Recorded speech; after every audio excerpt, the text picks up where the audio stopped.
2014-19 మధ్య అభివృద్ధి జరిగింది, మేము సహకరించామని మీరు చాలా బలంగా చెప్తున్నారు. సరే, అఫ్ కోర్స్ మీరు కొంత డిఫరెన్స్లో వచ్చి విడిపోయారు, అది పక్కన పెట్టేద్దాం. 2019-24 ప్రభుత్వం దాటిన తర్వాత మీరే చెప్తూ ఉన్నారు అసలు 2019-24 మధ్య అభివృద్ధి జరగలేదు, అమరావతికి సంబంధించి ఒక ఇటు కూడా వేయలేదు అని బీజేపీ నేతలు కూడా స్వయంగా చెప్తున్నారు. అంటే కేంద్రం సహకరించలేదా, లేదా సహకరించినా కూడా వీళ్ళు పట్టించుకోలేదా వైసీపీ ప్రభుత్వం అనేది పాయింట్. గుడ్ ఈవినింగ్ అండి. మీకు ప్యానల్ ఉన్న పెద్దలు సుధాకర్ రెడ్డి గారికి, అదేవిధంగా సోదరుడు ఫైదా గారికి, చూస్తున్న ప్రేక్షకులు కూడా. బేతాళుడు ప్రశ్న ఒకటి ఉండదు, అన్ని తెలిసి అడిగితే తల 1000 మొక్కలు అవుతాయి. వెంకట్ గారు, మీకు అన్ని తెలుసు, మళ్ళీ మమ్మల్ని అడుగుతున్నారు. జగన్మోహన్ రెడ్డి ఆయన 5 ఏళ్ల కాలంలో అమరావతికి ఏమి చేయలేదనే సంగతి రాష్ట్రం అందరికీ తెలుసు కదా, మళ్ళీ దాని మీద ప్రశ్న ఏమో. కాబట్టి అమరావతి ఏమి చేయకపోవడం కాదు, అమరావతిని ఆయన దెబ్బతీయడం అనేది ఒక చారిత్రాత్మక తప్పిదం. అందుకే ఈ రోజు ఇక రాబోయే రోజుల్లో జగన్మోహన్ రెడ్డి గారి పార్టీ సమాధి, అందులో సందేహం లేదు. ఆయనకి ఇవి చివరి ఎన్నికలు. ఇంకా ఆయన బతికించాలని చెప్పి మనం డిబేట్స్ చెప్పి జగన్ నామస్మరణ చేస్తే అది చంద్రబాబు నాయుడు గారు చేసినా తప్పే, ఇంకొకరు చేసినా తప్పే అవుతుంది. ఎందుకంటే ఈ పాయింట్ ఎందుకు అడుగుతున్నానంటే, స్వయంగా ప్రధాని మోదీ, మీ పార్టీ అగ్రనేత ప్రధాని మోదీ పవిత్ర జలాల్లో మట్టి తీసుకొచ్చి చేశారు, ఖచ్చితంగా సహకరిస్తామని హామీ కూడా ఇచ్చారు. కానీ అప్పుడు ఓకే, అప్పుడు అంతవరకు కొంతవరకు జరిగిందని చెప్తున్నారు. కానీ 2019-24 మధ్య మీరు అసలు సహకరించలేదా, మిమ్మల్ని పట్టించుకోలేదా? అంటే మీరు పుషప్ చేసి ఉంటారు కదా, అమరావతి చేయాల్సిన అవసరం ఉందని, మీ పార్టీ స్టాండ్ కూడా అదే కదా అనేది నా పాయింట్. ఓకే, మీరు అడగడం తప్పులేదు, డిబేట్ అవడానికి ఏదో కొన్ని క్వశ్చన్ కాబట్టి ఆ క్వశ్చన్ అసలు ఆయన 3 రాజధానుల పేరుతో ఆయన చేసిన విన్యాసం అందరికీ తెలిసిందే కదా. 3 రాజధానుల పేరుతో ఆయన ఏదైతే నేను విశాఖ రాజధానికి చేయాలనుకుని ఆయన చేసిన ప్రక్రియ అంతగా తెలిసిందే. నా సోదరుడు సైదా గారు చెప్పినట్టు అసెంబ్లీలో ఆయన ఒప్పుకున్నాడు కదా. రాజశేఖర రెడ్డి గారు ఏదైనా మాట చెప్తే కట్టుబడతారనేది ఒక పేరు ఉంది. నేను రాజశేఖర రెడ్డి గారి అబ్బాయిని ఆ నాన్నగారు ఆశయాన్ని కొనసాగిస్తారన్నప్పుడు తండ్రి ఆశయాలు కొనసాగించడం అనేది చేయాలి కదా. మనం తిప్పడం మాట తప్పనంటే అర్థం ఏంటి?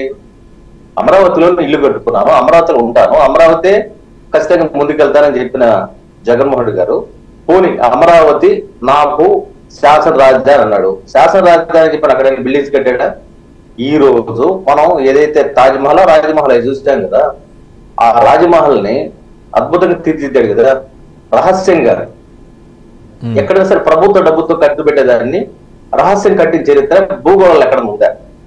అంత రహస్యంగా ఇదేమన్నా సిబిఐ లేకపోతే ఇంకొక రోజు చెప్తే ఏమన్నా అట్లా చేసినావా, లేకపోతే కేంద్ర ప్రభుత్వం నీకు ఏమని చెప్పింది రహస్యం కట్టడం చేయమని.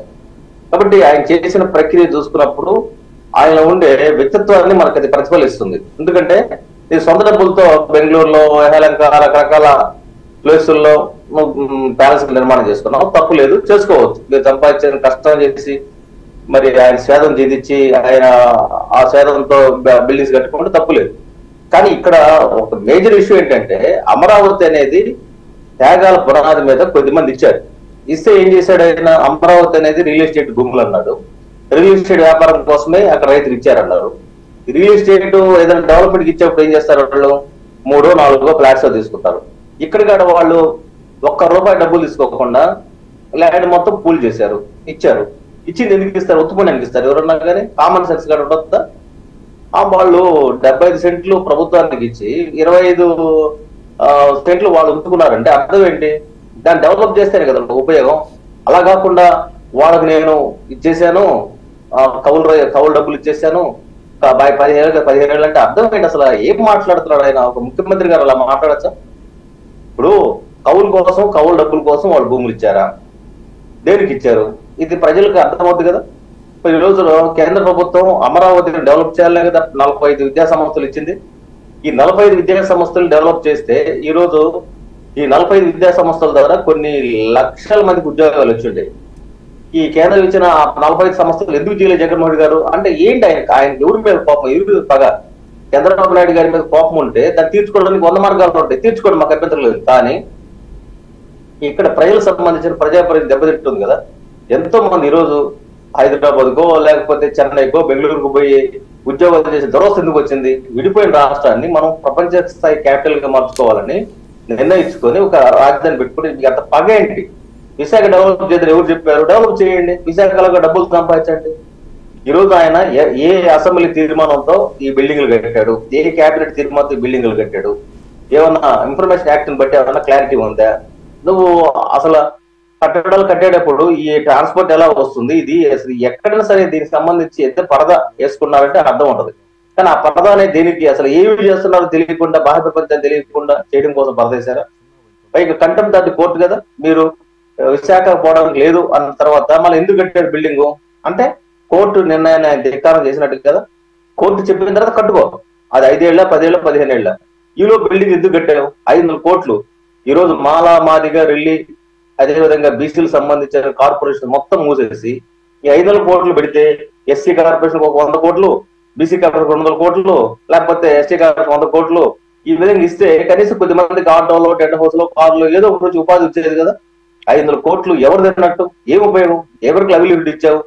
కాబట్టి ఇప్పుడు చూసుకుంటే ఆయన నా ఎస్సీలు, నా బీసీలు, నీ ఎస్సీలకి, నీ బీసీలకి, నీ మైనార్టీలకి నువ్వేం చేసావు? ఏమన్నా ఈ 500 కోట్లు వాళ్ళకి ఇస్తే హ్యాపీగా కొంతమందికి లైవ్లీహుడ్ వచ్చేది కదా. విశాఖపట్నంలో ప్రధానమంత్రి వచ్చినా, రాష్ట్రపతి వచ్చినా విడిచి చేయడానికి నేవీ గెస్ట్ హౌస్లు విల్సన్ గారు నా పాయింట్ స్ట్రైట్ పాయింట్ హానెస్ట్గా ఆన్సర్ చేయండి. 2019-24 మధ్య కేంద్రం నుంచి అమరావతికి సంబంధించి ప్రభుత్వం పైన ఒత్తిడి తీసుకొచ్చారు. ఎందుకు మీరు పట్టించుకోవట్లేదు, ఎందుకన్నా మేము ఇంత సహకరిస్తున్నా మీరు ఎందుకు నిర్మాణాలు చేయట్లేదు అనే విషయం అన్న వచ్చిందా? ఖచ్చితంగా అనేక రివ్యూల్లో వచ్చింది కదా. అనేక రివ్యూల్లో స్ట్రైట్ గా హానెస్ట్ గా చెప్తున్నాను. ఇప్పుడు నా చేతుల్లో అధికారం ఉంది, నేను మారుసుకుంటాను నేను రాజధాని అయినా అన్న తర్వాత రైతులు కోర్టుకు వెళ్ళారు. ఇష్యూ కోర్టులో ఉంది. మా స్టాండ్ అమరావతిని మేము సుప్రీం కోర్టు కూడా అఫిడవిట్ ఇచ్చాము. అంటే మనం చేయగలిగింది ఏంది? రాష్ట్ర మన ప్రభుత్వాలు ఎలా ఉంటాయంటే అదేమి డబుల్ ఇంజిన్ సర్కార్ కాదు, మేము ఏం చెప్తే చేయడానికి. కాబట్టి వాళ్ళది ఒక ఇండిపెండెంట్ అధికారాలు ఉంటాయి. ఆ ఇండిపెండెంట్ అధికారాలని వాళ్ళు రాజ్యాంగం లోబడి చేయాలా.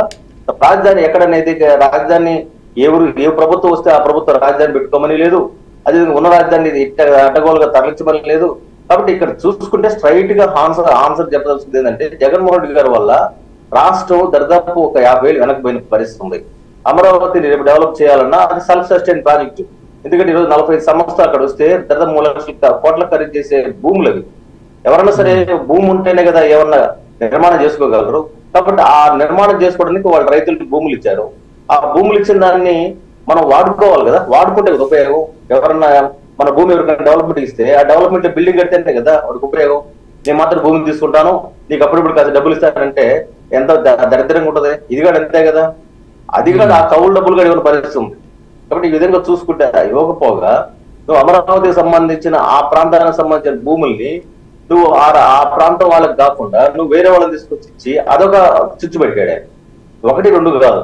ఈ విధంగా చూసుకుంటే ఒక పిచ్చోడి చేతిలో రాయిలాగా అడ్మినిస్ట్రేషన్ నడిచింది అనేది ఈవెన్ వైసీపీ వాళ్ళు కూడా డిసైడ్ అయ్యారు. ఆఖరికి ఏంటి ఆయన ఆడలేక మధ్యలో ఓడనట్టు ఈవీల మీద ఆయన కామెంట్స్ చేస్తున్నారు. ఇవన్నీ చూసుకున్నప్పుడు వెంకట గారు అసలు ఇలాంటి వ్యక్తి అసలు మహానగర లక్ష్యం నెరవేరాలంటే విల్సన్ గారు అమరావతి అని మహానగరం దేశంలోనే ఒక వన్ ఆఫ్ ది బెస్ట్ సిటీగా మారాలంటే ఖచ్చితంగా కేంద్ర సహకారం 100%, 100% ఉంటేనే అయింది, లేదంటే హైలీ ఇంపాసిబుల్ అనుకుంటా. ఏమంటారు? 100%. 45 కేంద్ర సంస్థలు ఎందుకు ఇచ్చాం మనం? అమరావతిలో 35,000 ఎకరాల జంగిల్ క్లియరెన్స్ ఇచ్చింది కేంద్రం కదా, అమరావతికి నిధులు ఇచ్చింది కేంద్రం కదా. ఇప్పుడు 2,500 కోట్లు దాదాపు 100,000 కోట్లు దుర్గగుడి ఫ్లైఓవర్ కి ఇచ్చింది ఎవరు? కేంద్రం కదా. ఈ రోజు అక్కడ కట్టిన బిల్డింగ్స్ అన్ని కేంద్రం ఇచ్చిన డబ్బులతో కదా. ఇంకా అదనంగా ఇవ్వడానికి సిద్ధంగా ఉంది, దాదాపు 5,000 కోట్లు ఇవ్వడానికి సిద్ధంగా ఉంది. సరే, కేటాయించిన సంస్థలు విల్సన్ గారు పదే చెప్తున్నారు ఇన్ని సంస్థలు కేటాయించాం అని. అవి కార్యరూపం దాల్చాయా? మనకు కనిపిస్తున్నాయా స్టేట్ లో? ఇన్ని సంస్థలు ఎలా కట్ చేస్తాం, వాటి నిర్మాణం జరగటం కానీ ముందుకెళ్ళటం కానీ. ఆయన కనీసం రోడ్లు కూడా వెళ్ళిన పరిస్థితి, ఆ రోడ్లు కూడా తవ్వుకోబోయే పరిస్థితి, తవ్వుకున్న రోడ్లు కూడా ఎక్కడ అధికారులు ఎక్కడ మాట్లాడగా అసలు ఇప్పుడున్న అధికారులందరూ ఐఏఎస్లు అనుకున్నారు తప్ప ఎక్కడ సరే వాళ్ళు ఒక్క ఐఏఎస్ అధికారి, సిఆర్డీలో పనిచేసిన ఒక ఐఏఎస్ అధికారి ఎక్కడైనా నేను బాధ్యత వహించని చెప్పే అధికారం ఉన్నాడా? కాబట్టి అసలు వీళ్ళందరూ కూడా శిక్షకు పాత్రలు. ఇది దేశద్రోహం కింద లెక్క. కాబట్టి వీళ్ళందరి మీద కూడా ఈ తప్పులు చేసిన ఈ అధికారుల పైన లేకపోతే జగన్మోహన్ రెడ్డి గారు లాంటి వాళ్ళ పైన దేశద్రోహం చట్టం కింద కేసులు నమోదు చేయడం అనివార్యం. అంటే నువ్వు సంపదని ఎందుకు నువ్వు దుర్వినియోగం చేశావు? సంపదని సృష్టించాలి కానీ సంపదని దుర్వినియోగం చేస్తావా? ఈ ప్రజావేదికను కూల్చేసి అక్కడ 5 కోట్ల 10 కోట్ల ప్రజావేదిక కూర్చే హక్కు ఇది ఎక్కడి నుంచి వచ్చింది? ఎవరిచ్చారు? ఆ బిల్డింగ్ దానికి వాడుకో. ఇప్పుడు కూడా మేము తెలుగుదేశం పార్టీకి మేము ఏం చెప్తానంటే అలాంటి బిల్డింగ్స్ ని రేపు పొద్దున ఎలా వాడాలని దగ్గర చర్చ నడుస్తూ ఉంది. నేనైతే దీన్ని సంక్షేమ భవన్ గా మార్చండి, సంక్షేమ భవన్ గా మార్చి ఎస్సీలు ఎస్టీలు వైసీపీ కూడా రిషికొండ విషయంలో విల్సన్ గారు రిషికొండ విషయంలో వైసీపీ కూడా అదే చెప్తూ ఉంది. మాలాగా మీరేం కూల్చేయొద్దు, వాటిని ప్రజల కోసం వాడండి, ఎందుకు అంత గోల్ చేస్తున్నారు అనేది వైసీపీ వాదన రిషికొండ విషయంలో. ఇప్పుడు అర్థం కాదండి, మీరు ప్రజలకు నష్టం చేశారు కాబట్టి మీరు ఆ నష్టం దగ్గర శిక్ష పడాలా. మీకు శిక్ష పడిన తర్వాత దాన్ని ఎట్ట వాడాలని సెకండరీ ఇష్యూ. ముందు మీరు తప్పు చేశారు కదా, ప్రజలకు చెప్పకుండా చేసిన కట్టడమే అలాంటి కట్టడం చేసి ఇప్పుడు ఏమంటారు, అంత పెద్ద కాస్ట్లీ స్థలాన్ని సివిల్ సర్వీస్ కి ఐఏఎస్ కోచెస్ ఎక్కడ ఇవ్వాలా అంటారు, సన్నాయి నొక్కులు నొక్కుతారు. కాబట్టి నేనేమన్నానంటే దాన్ని ఒక సంక్షేమ భవనంగా మార్చి వీకర్ సెక్షన్ సంబంధించిన బిడ్డలకి ఇక్కడ ఎడ్యుకేషన్ ఇవ్వండి. ఏమైనా అట్లాంటి అట్మాస్ఫియర్ చదువుకోవాలని రూల్ ఏమైనా ఉందా? 5 సంవత్సరాల పాటు మాలా మాదిగా వెళ్ళి ఇతర బీసీ కులాలకు సంబంధించిన కార్పొరేషన్ ₹1 కేటాయించాల, చైర్మన్లు పెట్టారు, ₹1 ఇవ్వాల, వాళ్ళ జీతం తప్ప ఎక్కడ లేదు. కాబట్టి ఒక 5 ఏళ్ల పాటు వేల కోట్లు, 1, 2 కాదు, వేల కోట్లు దళితులకు సంబంధించి నష్టం జరిగింది. కాబట్టి ఆ నష్టవారి చర్యలు చేపట్టండి. ఒక ఫ్లోర్ అని ఇవ్వండి, ఒక ఫ్లోర్ ఇచ్చి అక్కడ దాన్ని సంక్షేమ భవన్ గా మార్చండి. ఇది తప్ప ప్రాయశ్చిత్తం చేయడం నాకు తెలిసి ఇంకొక మార్గం లేదు.